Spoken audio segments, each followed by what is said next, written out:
Hello students, welcome back to learn with me YouTube channel. Students, ನಾವು ಈ ದಿನ first PUCಯಲ್ಲಿ ಪತ್ರಲೇಖನವನ್ನು ನೋಡೋಣ.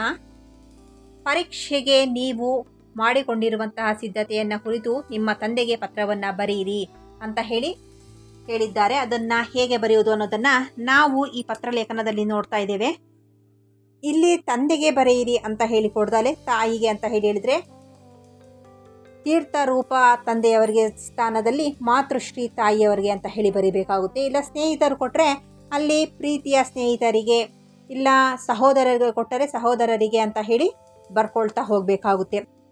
ಹಾಗೆ ಇಂದ ಗೆ ಹಾಗೆ ಪತ್ರವನ್ನು ಕೊನೆಗೊಳಿಸೋದು ಹೇಗೆ, ಇವೆಲ್ಲವನ್ನು ಕೂಡ ನಾವು ಈ ಪತ್ರದಲ್ಲಿ ನೋಡ್ತೇವೆ. ಓಕೆ, ಇದನ್ನು ತೀಕ್ಷ್ಣವಾಗಿ ನೋಡಿ ಬರ್ಕೊಳ್ಳಿ. ಹಾಗೆ ಇದೇ ರೀತಿ ಪತ್ರವನ್ನು ಬರೆಯೋದಕ್ಕೆ ಅಭ್ಯಾಸ ಮಾಡ್ಕೊಳ್ಳಿ. Okay students.